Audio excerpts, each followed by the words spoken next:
વ્લોગમાં પહેલી વખત કે પહેલાં અમારી પાસે જે ગાડી હતી i10 એ અમે આપી અને અમે નવી ગાડી લીધી છે. આ ટચાક્યું થઈ ગયું હતું કાલે પપ્પાને. ભાંગી ગઈ છે.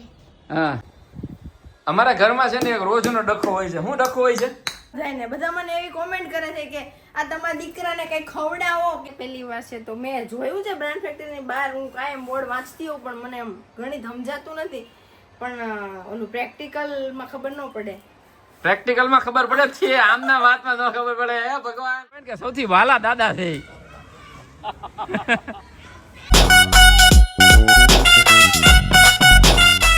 ગુડ મોર્નિંગ, તમારા બધાનું સ્વાગત છે આજના અમારા નવા વ્લોગમાં.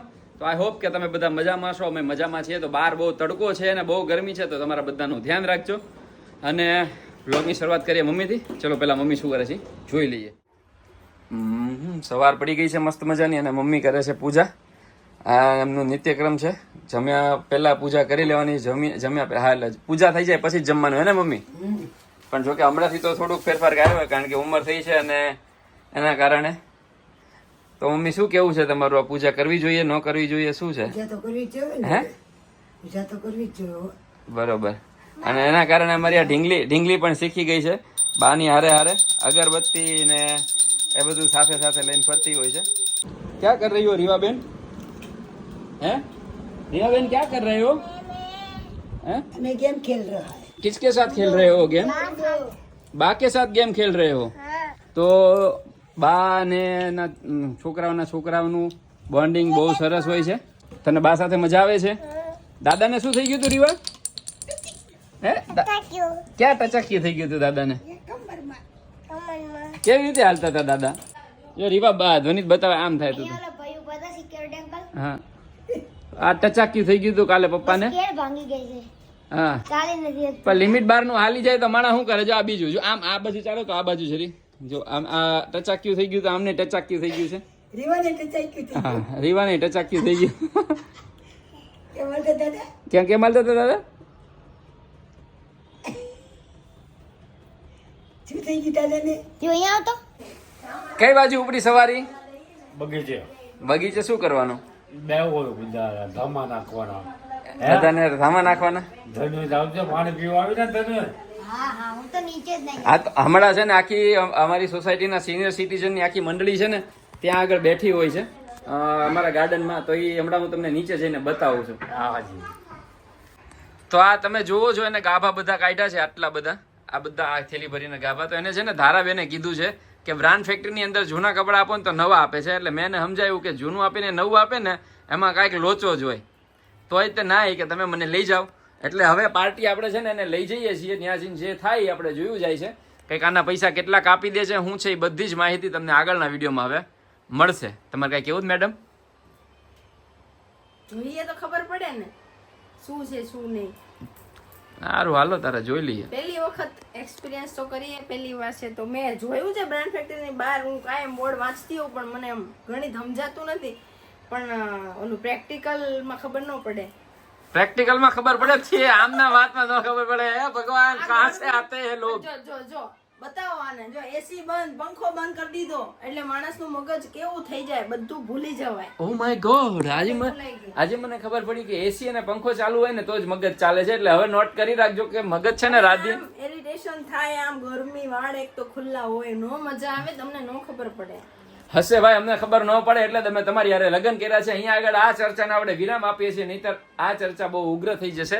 એટલા માટે અત્યારે ખાલી ઘણી 10 કપડા લઈ જાઉં છું અને હું આમ પ્રેક્ટિકલ જોઉં કે કઈ રીતનું હોય છે તો ખબર તો પડે. એકવાર કઈક બધી વસ્તુનો એક્સપિરિયન્સ લેવો જોઈએ. તો મારે લેવો છે એક્સપિરિયન્સ એટલે હું જાઉં છું. હાલો ભાઈ, તો ફટાફટ પહોંચી જઈએ આપણે બ્રાન્ડ ફેક્ટરી. હો, અમારા ઘરમાં છે ને એક રોજનો ડખો હોય છે. શું ડખો હોય છે? શું ડખો હોય છે ભાઈ? કે મારે નથી આવું. અમારે કોઈ પણ જગ્યાએ જવાનું હોય ને, કોઈ પણ જગ્યાએ, એટલે સૌથી પહેલા એક માણસની તો સિદ્ધિ ના જ હોય. એ માણસ એક માત્ર છે આવડવા. તમારા ઘરે આવું કઈ થાય છે કે તમારા બહાર જવું ને તમારા છોકરા આવું કે તમારી છોકરો હોય કોઈ પણ ઉંમરનો હોય તમને ના પાડતો હોય? હા, અમુક ઉંમર થઈ જાય, અમુક ઉંમર પછી કદાચ તમારી યારે ન આવે, પણ આ ઉંમરે તમારી યારે આવવાની ના પાડે તો શું કરવું જોઈએ? સાચું કે નહીં રાધી? ઈ છે ને હંમેશા આવું કરે છે. એને કોઈ દિવસ ક્યાંય આવું જ નથી હોતું. કોઈ દિવસ નહીં. બસ આખો દિવસ આવી ગરમીમાં ઘરમાં બોલ રમવો હોય છે. આજે તો નીચે કોઈ નથી તો આઈને અમારી જોડે યાર વાંધો શું છે તને તારા રમવા વાળું કોઈ નથી ભાઈ. ના યાર હું નહીં આવું. પણ તું શું કરીશ ઘરમાં? બોલ રમીશ. એ બધા મને એવી કોમેન્ટ કરે છે કે આ તમારા દીકરાને કઈ ખવડાવો, પણ ખવડાવવામાં તો કોઈ બાકી નથી રાખતા અમે, પણ એનો છે ને જીવ જ એવો છે ઉત્પાત્યો. એક સેકન્ડ તમને એ બેસેલો જોવા નહીં મળે, એક સેકન્ડ હાથ પગ હલાવ્યા વગર નહીં રહે, એક સેકન્ડ માટે. અને તમે ઘીમાં ડૂબાડો ને તો એ પછી એનો અંદરથી જે ઉત્પાદ હોય ને એ તો એટલે આવું જ રહે. અને હું નહીં ઓલું નહીં ડુંગળી નહીં ખાવાની, ટમેટા નહીં ખાવાના, ધાણા જીરું નહીં ખાવાનું. ધાણા જીરું નહીં શું કહેવાય? ધાણા આ ધાણા નહીં ખાવાના, આ શું છે? કોથમીર નહીં ખાવાની. મેથી તો ખાવ જ છું, મેથી ખાવ છું. થેપલામાં મેથી. આમ પછી આમ જોયું ને ચશ્મા જો તમે જો તો ખરી ભાઈ. એક બેટા મોડું થાય છે. હાલે. ના, મેં તો ના પાડી દીધી પહેલા જ. અમે છે ને બહારથી લોક કરીને જઈએ છીએ, તને બહાર નહીં જવા દઈએ બરોબર, અને કોઈ અંદર નહીં આવે બરોબર. આપણે બહારથી લોક કરીને જઈએ છીએ.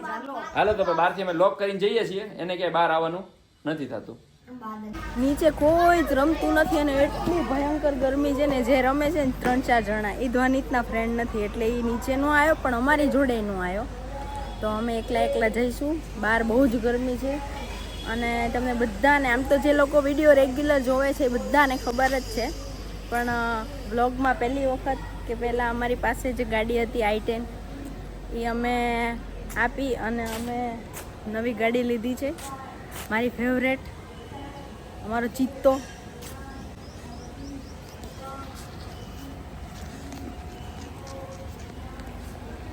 ક્યાં આમ જોઉં છું તો આમ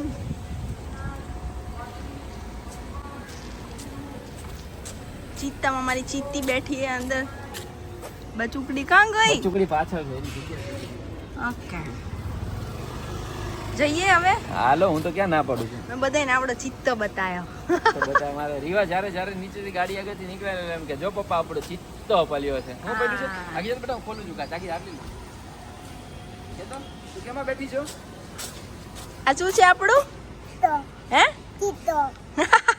ભૂમ કર દે કે મળીએ થલીવાલમાં કે થોડીવારમાં આવશું. પપ્પા ડાયરા ને રામ રામ. તો આ મારા વિનેશ પાર્કલેન્ડના બધા સિનિયર સિટીઝન વડીલો બધા બેઠા છે. તો આજે વિડીયોમાં બ્લોગમાં કીધું હતું કે પપ્પાને બધા સાથે મેળવીશ, તો અહીંયા આગળ બધા હસી ખુશીથી મજાથી રહે છે અને મજા કરે છે. બીજું શું જોઈએ? હે હા અહીંયા બે બેઠા છે. હા મનસુખભાઈ છે ને અમારા કહેવાય ને કે વિનેશ પાર્કલેન્ડના એવા વડીલ છે કે એને ત્યાં આગળ બધા છોકરા આવે, કારણ કે એમના ખીચામાં છે ને પ્રસાદી કે ચોકલેટ કે કંઈ પણ પડ્યું જ હોય, એટલે કહેવાય ને કે સૌથી વાલા દાદા છે. અને ત્યાં આગળ બધું મહિલા મંડળ, સખી મંડળ બેઠું છે. ત્યાં એમની આખી અલગ જ વાત ચાલતી હોય ને અહીં આગળ આખી અલગ વાત હોય છે. અચ્છા, ભાવનગરના એમ ને? હા અહીંયા આગળ ભાવનગર, અહીંયા આગળ ઘણું બધું છે, કારણ કે અમારી સોસાયટી એવું કહેવાય છે કે આખું ગુજરાત અહીંયા વસે છે. હા આમ તો આખું હિન્દુસ્તાન અહીંયા વસે છે. અલગ અલગ સ્ટેટના અલગ અલગ જગ્યાના બધા જ લોકો અહીંયા આગળ વસતા હોય છે, એટલે કે આમ તો વેજલપુરમાં એવું જ કહેવાય છે નહીં કે મિની ઇન્ડિયા છે આપણું. હા 100%. હા તો ચાલો આપણે પહોંચી જઈએ આપણી જગ્યાએ પાછા. તો અત્યારે મેં મારા બધા જૂના કપડાં આપી દીધા છે અને આપણે પહોંચી ગયા છીએ બ્રાન્ડ ફેક્ટરી, શામલ 4 રસ્તા પાસે આવેલું છે. ત્યાં આગળ 10 કપડાં આપ્યા છે અને એમને મને 2200 રૂપિયાની કૂપન આપી છે. આવા કવરની અંદર એ લોકો નાની કૂપન આપે છે, જેમાં 200 રૂપિયાની, 100 રૂપિયાની અને મીન્સ કે 50 રૂપિયાની કૂપન હોય છે. જીન્સ તમે આપો જૂનું તો 400 રૂપિયા, ડેનિમ જીન્સ હોય તો 400 રૂપિયાની કૂપન આપે છે. એવી જ રીતે અલગ અલગ કૂપન હોય છે ટી શર્ટની 100 રૂપિયાની, અને આ રીતે જે રીતે લખ્યું છે ને 30% ઓફ વત્તા તમે ટી શર્ટ લો તો 100 રૂપિયાની કૂપન તમે આપી જૂના કપડાની તમે એટલા રૂપિયા બાદ મેળવી શકો છો. ઓવરઓલ સારું છે. રીવાબેને તો બ્રાન્ડ ફેક્ટરીમાં બહુ તોફાન કર્યા છે, પણ આજનો બ્લોગ એટલો બધો લાંબો થઈ ગયો છે ને એટલે બ્રાન્ડ ફેક્ટરીની જે તોફાન છે એ આવતીકાલના બ્લોગમાં બતાવશું. તો મળીએ આવતીકાલે.